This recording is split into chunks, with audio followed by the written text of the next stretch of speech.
Okay, welcome 6 graphics. My name is Swahili. Today tunaendelea na computer course kama kawaida. I think umeanza kuwa na awareness ya hii Microsoft Office. So tutorial iliyopita, tutorial ya 15 au 16 I think, tulijifunza jinsi ya kuinsert table. So today tunaenda kujifunza jinsi ya kuedit na kumanipulate table na kuzidesign katika hali nzuri professionally tuseme ya. Like so tunaenda ku show tabs hapa. Show tabs. Unakumbuka tulitengeneza table kama hizo hapa, okay, kama hii hapa. So nitakachokifanya nitakuja hapa then tena kwenye table style. Okay. Alafu nitachagua style, nichukue hii hapa style. So tutatumia hii table kufanya designing ya ya table, editing tables na kuweka katika hali nzuri. Okay. Nilikwambia ukibonyeza hii alama hapa unaongeza low hapa. Okay, ukibonyeza hivi unakuwa umeongeza low, empty lows. Okay. Njia nyingine ya kuongeza empty low unakuja huku. Okay, unakuja huku kuna sehemu ya kuongeza empty low, lakini tuseme nini? Okay, the first thing ya kuongeza lows ni kuja hapa, una click namna hii pap, una add, au unaweza ka right click. Okay, right click hapa kuna sehemu imeandikwa insert. Unakuja kwenye insert, unaenda kuna insert column left, kuna insert column right, kuna insert rows above, kuna insert rows below. Okay, kwa hiyo vitu tunavyoelewa, kuna insert cells hivi viboma hivi vinaitwa cells. Okay, lakini hiyo ni wrong way. So tunaweza tukafanya unafika tu hapo unabonyeza namna hii, unakuwa umeinsert column, au unakuja kwa pembeni hapa hivi. Okay, unakuja kwa pembeni hapa unabonyeza namna hii, unakuwa umeinsert row. Okay, nilisema x, mstari wa x ni row, afu this is column, y ni column y ni column. Yes. So ukitaka kufanya editing cha kwanza, okay, editing cha kwanza, hiki kitu kinaweza kufanyika katika hatua mbili. Okay, na sehemu ambayo tuliruka, kama unakumbuka, tuliruka sehemu ambayo huku kwenye home tuliruka hii sehemu inaitwa borders. Okay, hapa borders, sehemu ambayo tutakayotumia kufanya hivi vitu vyetu hapa, ku reduce hizi table, kutengeneza professional table, tutatumia border. Au tunaweza tukaja kwenye table design then tukaja kwenye border. Okay, afu tukaanza kuselect border. Kwa hiyo kwa mfano kama hapo nikiwa nimebonyeza namna hii, huku kwingine kunahitaji ufundi sana. Lakini kama huwezi hivyo vitu, unakuja kwenye table style. Okay, unakuja kwenye table style, unachagua style unayotaka wewe. Okay, unachagua style unayotaka wewe, au unaenda kwenye modify style. Ukienda kwenye modify style unapata modify style menu ambayo ni more. Kwa hiyo hapa unaweza kaona unaongeza border depth inakuwa pana. Unaweza ukaja ukachagua aina ya border, labda namna hii. Unaweza ukachagua outside border au kuwe no border. Okay, so hivi vitu vyote tunakwenda kuvifanyia sehemu moja tu, maana huku kutamchanganya mtu. Okay, ignore hii kitu. Sawa, Control Z, turudi katika hali ya kawaida. So kwa beginner wa kawaida ambaye hajui jinsi ya kuset border na kuset table yake vizuri, nachomshauri mimi anachotakiwa kufanya, anatakiwa kuja tu hapa kwenye home. Akija kwenye home hapa, badala ya kwenda kwenye ukiselect hapa, si unakuja table design. Okay, badala ya kuja kwenye table design hapa, hapa ni more advanced sana, kwa sababu kuna vitu vingi, lakini kwa mfano hii hapa border ina accessiwa pia na huku kwenye paragraph hapa. Kwa hiyo nikija hapa ni sawasawa na nimekuja kwenye table design then nikaja kwenye border. Hapo nadhani tunaelewana. So nitatumia hapa kwenye border. So kwenye boda hapa mimi ninachotumia, na naweza nikasema labda kwa mfano nataka table yangu iwe ina mistari ya juu na mstari wa chini. Okay? Natoaje hii mistari ya katikati?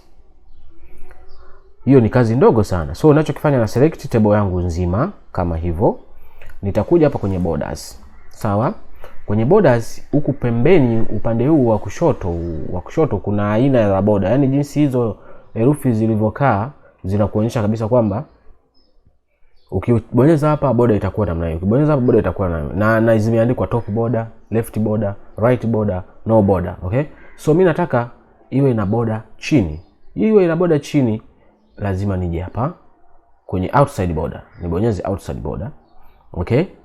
Nabonyeza outside border, lakini kumbuka kabisa kule kuna border style ambayo tulichagua ilikuwa ni tofauti, na ndio iko hapa tayari ni default. Kwa hiyo tunakuja kwenye border style.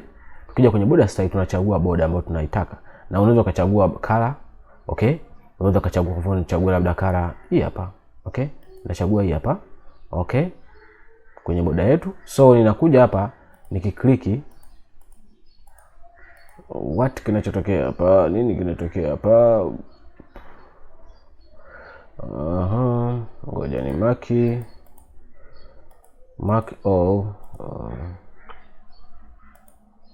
mark all then table style borders. Nimechagua hiyo, then itatokea kikalamu kama hichi hapa. So nikija nikawa na click namna hii, inakuwa inabadilika. Okay? Japokuwa hii ni long way, naweza nikamaki namna hii. Okay? Nikamaki namna hii, nikamaki paka hapa tena. Okay? Ikabadilika boda yangu. Safi kabisa. Okay? Then kwa sababu kule unakumbuka kabisa tuli select, tulitaka tutoe hizi nani za ndani, tunakuja hapa tuna select hapa outside. No. Ngoja tuweke kwanza border zote, all border, alafu then tuje tutoe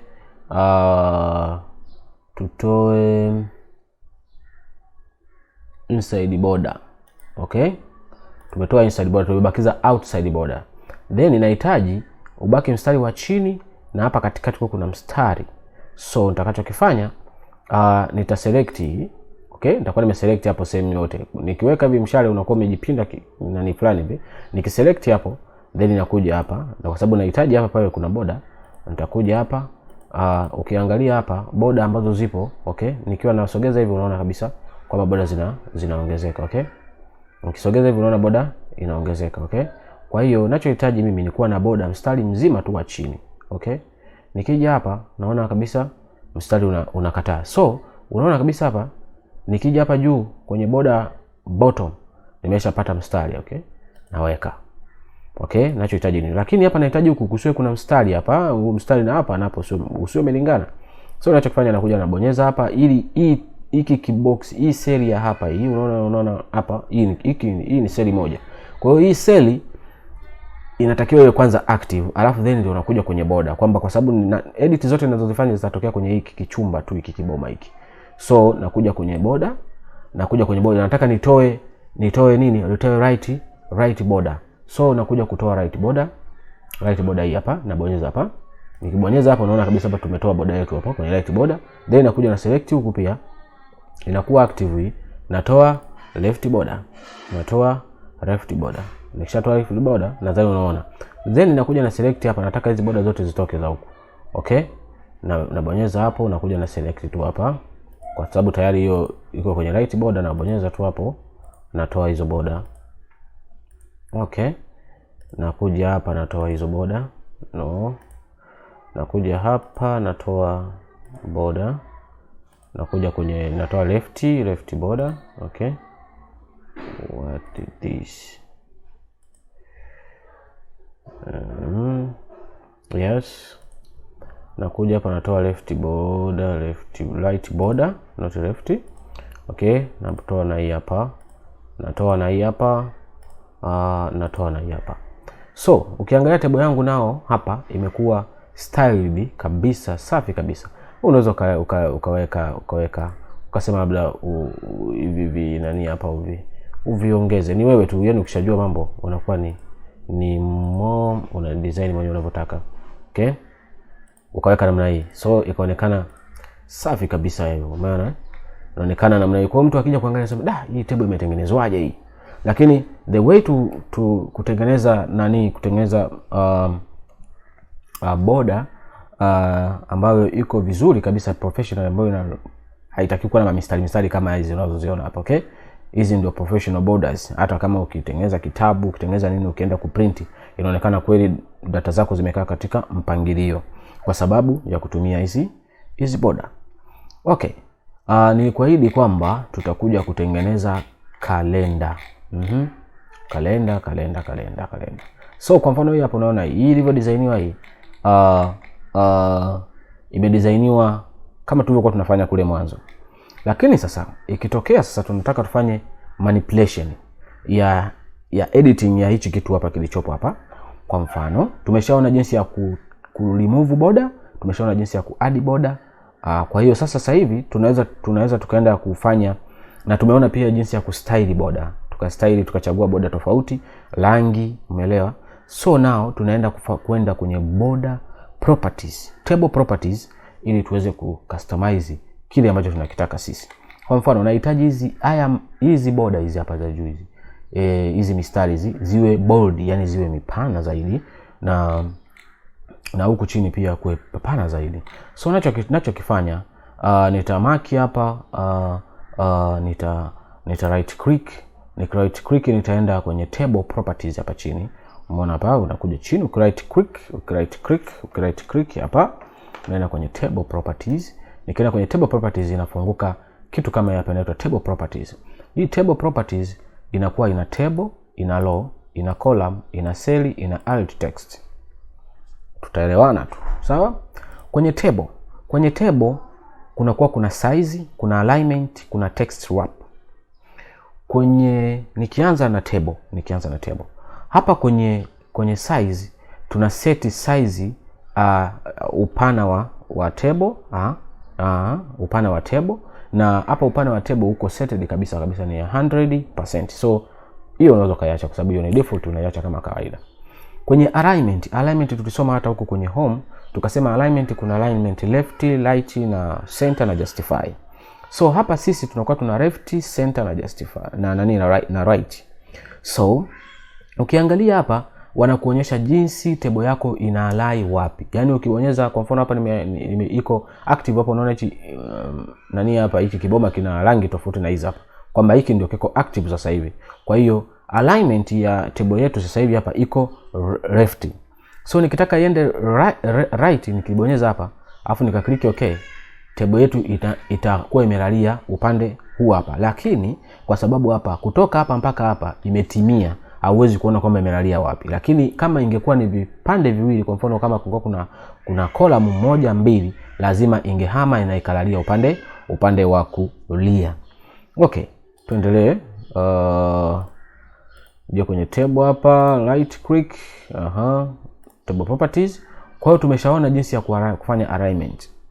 Text wrapping tunamaanisha kwamba ukitengeneza table kama maandishi yanavyoonekana, kwamba unaweza kutengeneza table yani kwamba ukatengeneza table kwa mfano kama hii table, labda tuseme table iwe ndogo, ikiwa ndogo, yani kwamba maandishi yanaweza tukaandika mpaka maandishi huku kwa pembeni. Yani kwa mfano ikiwa ndogo, kwa mfano ngoja nifanye namna hii. Okay, let's do this.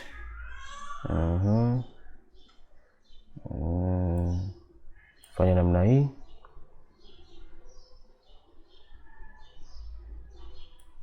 Umeona Kwa hiyo umeona inalalia wapi sasa hivi? Nikisogeza hivi inalalia upande wa nini? Upande wa kushoto. Inalalia upande wa kulia, no kushoto, wa kulia. Okay? Ndio nisogeze mpaka hapa namna hii. Umeona? Kwa hiyo imeacha nafasi huku sasa. Kwa sababu table yetu iko upande wa kulia.